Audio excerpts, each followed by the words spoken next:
Hey guys, Ash here from C4E Tech, and finally, I've managed to get my hands on the U Utopia.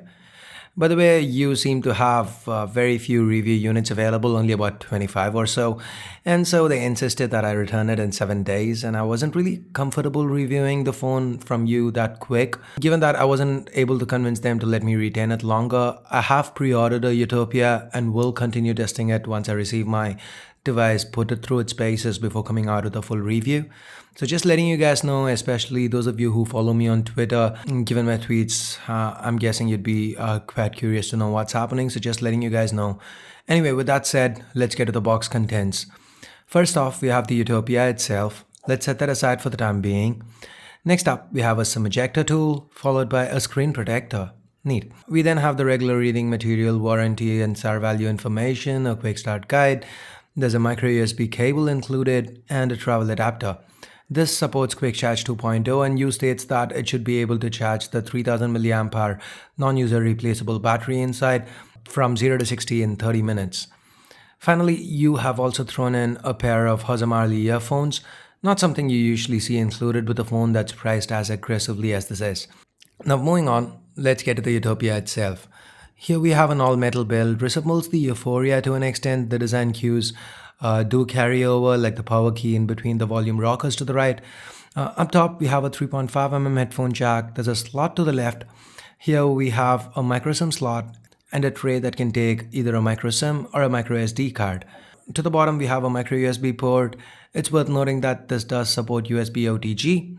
To the front, on top, we have an 8-megapixel front-facing shooter, sensors, U branding, and a earpiece. At the bottom, we have a notification LED and there are no capacitive keys here. In between, we have a 5.2-inch Quad HD display from Sharp with Corning Concord glass for protection. Seems to be a sharp display with great viewing angles. It is a little warm though. To the back, the Saturn rings make a return. There's a 21-megapixel rear shooter with a dual-tone dual LED flash. We also have a fingerprint scanner and that seemed to work quite decently. Then there's U branding and the speaker at the bottom. The Utopia is just 7.2mm thick and weighs in at under 160 grams. But the Utopia is not just all about looks. Underneath the hood, it is powered by the 64-bit Snapdragon 810 chip.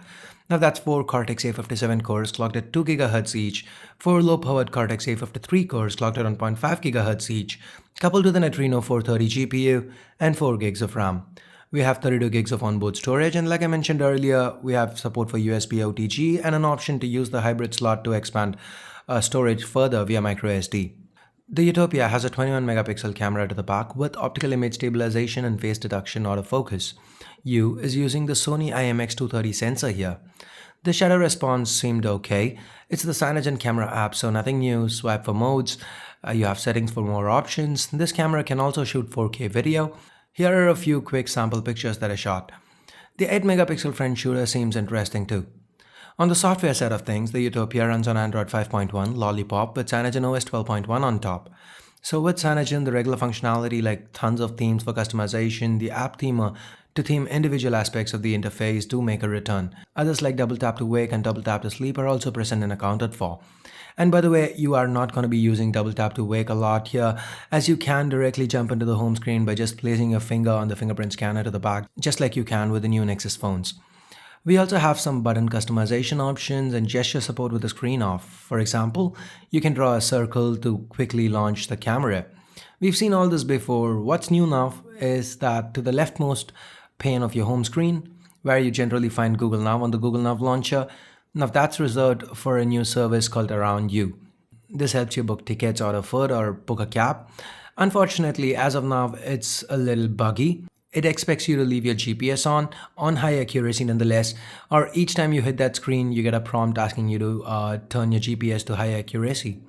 In the limited time that I've spent with this phone, I've been unable to find a way to turn this feature off. Another minor bug I experienced is every time you go to the Around You screen and come back, long pressing the home screen to access home screen options will not work.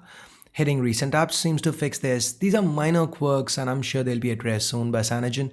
Anyway, that's one of the reasons why I have pre-ordered this phone. We'll continue testing it for a bit, like I said, before I come out of the full review.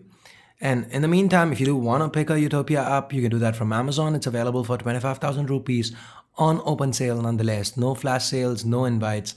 You can just go ahead, pre-order it now, or just buy it once it's launched. I will leave a direct link in the description below to use that if you want to help the channel out. So I guess that's it for this quick little unboxing and hands-on with the U Utopia. Thanks a lot for watching. Till next time, this is Ash here from C4E Tech signing off. You guys have a great day. Bye bye now.